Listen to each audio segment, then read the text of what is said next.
Once upon a time, in the heart of Umunne village, nestled amidst the sprawling trees and the whispering winds, there lived a young girl named Ola-mma. Her story was one of sorrow and hardship, woven into the fabric of her existence from the moment her father, the extreme warrior Okoro, took a second wife.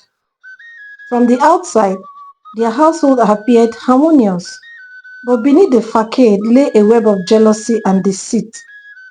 Okoro's second wife, Ezinne, harbored resentment towards Ola-mma and her mother, Ulaku. Despite Ulaku's kindness towards her co-wife, Ezinne's heart remained hardened, consumed by envy and bitterness. Tragedy struck when Okoro met his untimely demise under mysterious circumstances, leaving behind a fractured family torn apart by grief and suspicion. With his passing, Ezinne's true nature reared its ugly head as she seized control of the household, subjecting Ola-mma and her mother to a life of servitude and suffering.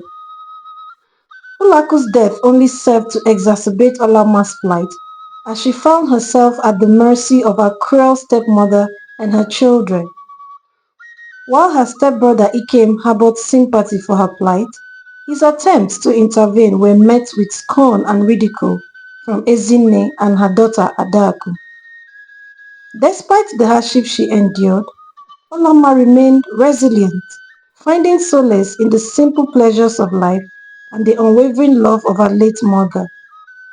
But her world was forever changed one fateful morning when she encountered the prince of Umunne village when she went to fetch firewood in the woods.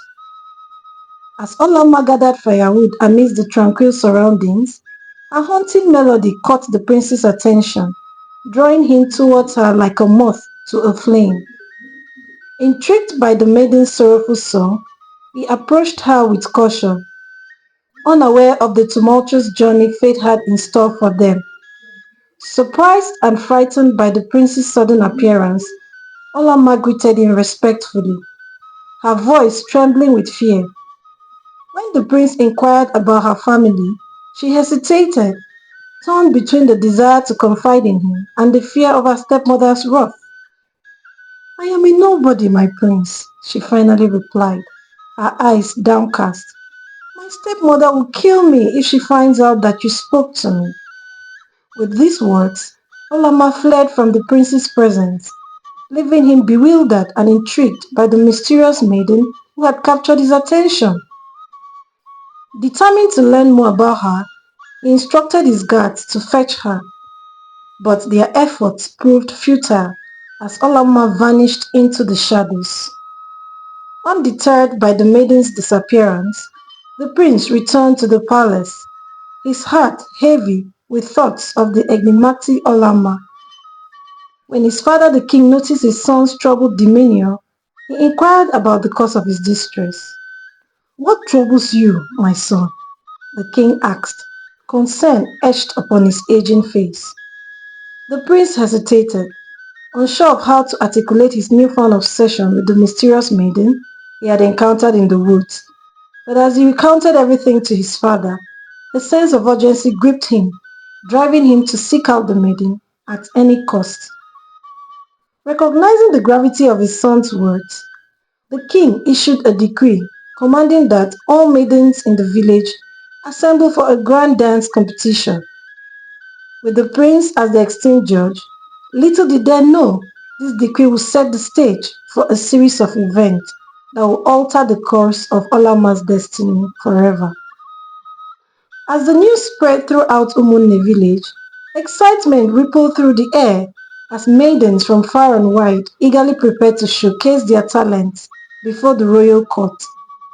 Among them was Adaku, Ola-mma's stepsister, whose eyes sparkled with anticipation at the prospect of winning the prince's favor. But while Adaku reveled in the attention bestowed upon her by her mother, Ezinne, Ola-mma toiled away in obscurity, burdened by the weight of her stepmother's cruelty. With each passing day, her resolve strengthened, fueled by the hope of a better future beyond the confines of her oppressive household. Meanwhile, Ikem, Ola-mma's compassionate stepbrother, watched with growing concern as his mother's cruelty towards Ola-mma intensified. Despite his effort to intervene on her behalf, he was powerless to protect her from Ezinne's wrath, leaving him feeling helpless and alone. As the day of the dance competition dawned, the village square buzzed with anticipation as maidens adorned in their finest attire gathered to compete for the prince's affections.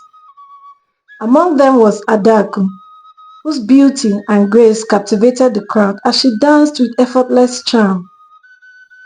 But amidst the revelry, Ola-mma, defying her stepmother's orders, remained hidden from view, her spirit weighed down by the burden of her stepmother's cruelty. With each passing moment, her resolve wavered as she struggled to find the courage to defy Ezinne's tyranny and seize her chance at happiness. As the competition reached its climax, Adaku's performance dazzled the crowd, drawing admiration from all who beheld her. But just as the prince prepared to announce his chosen bride, his gaze wandered towards the outskirts of the crowd, where a lone figure stood, cloaked in shadow. In that moment, time seemed to stand still as the prince's eyes met Ola-mma's, her tattered appearance belying the radiant spirit that burned within her. With a sense of clarity that bordered on divine intervention, he knew that she was the one he had been searching for all along. Driven by a force greater than himself, the prince rose from his seat, his heart pounding with a newfound sense of purpose. Ignoring the protest of his courtiers, he demanded that Ola-mma be brought before him, determined to defy convention and follow his heart's true desire. In a flurry of activity, Ola-mma was ushered into the village square, her eyes wide with astonishment as she beheld the prince's commanding presence before her. Ezinne quickly went to her with sharp words. "You dirty thing! What are you doing here? Have you finished doing all that I asked you to do at home?" At that moment, the prince shouted, "Stop, woman! I want her to dance for me." Music! With trembling hands, Ola-mma prepared to dance for him. Her movements fluid and graceful despite the weight of her circumstances. As the music swelled around them, Ola-mma danced as if her very soul depended on it, her spirit soaring with each step she took. And as the prince watched her with rapt attention, he knew in that moment that he had found his true companion, his kindred spirit, his beloved Ola-mma. In a bold declaration that sent shockwaves through the royal court, the prince announced his intention to wed Ola-mma, the low-life maiden who had captured his heart. And as the cheers of the crowd echoed through the village, Ola-mma realized that her journey was far from over. But with the prince by her side, she had found the strength to face whatever trials lay ahead. Ezinne stared angrily at Ola-mma and together with Mazinduka stormed out of the village arena with a crying and embarrassed Adaku. All efforts to pacify Adaku proved abortive as she threatened to kill herself if the prince doesn't marry her. After all, he was going to choose her before that witch of a girl called Ola-mma surfaced. Ezinne, determined to do whatever it takes to get the prince to marry her daughter, went to Mazinduka, her secret lover, who together with her plotted the death of her husband Okoro. She begged Mazinduka, "Please, I need your help. You saw what happened at the village square today, didn't you?" "I did, Ezinne," Mazinduka replied. "But what can I do? The prince has made his choice and there is nothing anybody can do about that." "Something has to be done, Nduka," Ezinne blurted out. "You know, ever since Okoro died, you have been the only one in charge of my body. Now I'm in a dilemma, a very big one, and you don't want to help me?" Ezinne cajoled Nduka to do her bidding. Mazinduka tried to no avail in convincing the king to reject the prince's choice of a bride. Eventually, he started seeking for ways to get Ola-mma kicked out of the palace. Meanwhile, Ola-mma and the prince were so happy in love. They walked down the village path, talking and giggling like lovebirds. Ola-mma told the prince her life story, and he promised to always protect her from henceforth. Mazinduka called Ibe, one of the king's most trusted guards, and took him to a piece of land by the river bank, gave him some bags of cowries, and promised to give him the land if he can successfully set Ola-mma up, so she will be killed or exiled for adultery. After careful consideration, Ibe accepted the deal because of his greed and went ahead to put his plans in motion. Ibe called one of the guards named Osondu and tried to use him to accomplish his evil plans. He gave him some of the cowries he had gotten from Mazinduka and promised to give him more once the plan was successfully carried out. But Osondu, knowing the consequences of such action, pretended to play along, accepted the cowries, and asked what is needed of him to do. That fateful evening, while Ola-mma was sleeping in her hut, Osondu went in and tried to force himself on her. Ibe, at this moment, ran to the middle of the palace and started shouting, "Abomination, oh! My king! Abomination! My prince!" When everyone had gathered from the palace, the king shouted, "Speak, Ibe! What is it?" "My king, my eyes have seen my ears. I saw Osondu on top of Ola-mma in her hut just now," Ibe narrated. "Hey! Alu! Abomination! Isigini! Hey! Hey!" Everyone was murmuring, and the noise was becoming too much. Then the king shouted, "Silence, everyone!" Ola-mma, now kneeling in front of everyone, screamed, "My king, I am innocent! My prince, please believe me, I am innocent!" The prince, without a doubt, said, "I believe you, Ola-mma, my beautiful one. Rise and come to me, my morning sun." When the king and queen, together with everyone, stared in confusion, the prince narrated everything to them. It so happened that after Osondu made Ibe believe he was going to do his bidding, he went to the prince in the cover of the night and told him everything Ibe had asked him to do.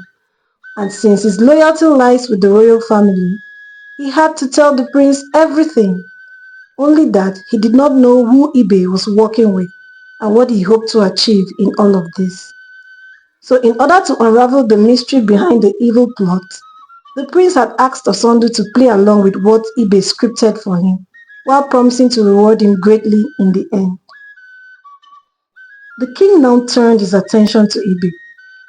"Start speaking before I have your head chopped off."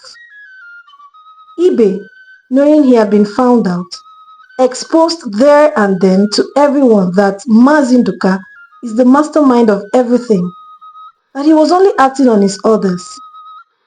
Mazinduka, upon hearing his name being mentioned, tried to run away from the crowd, but was intercepted by the guards at the entrance of the palace.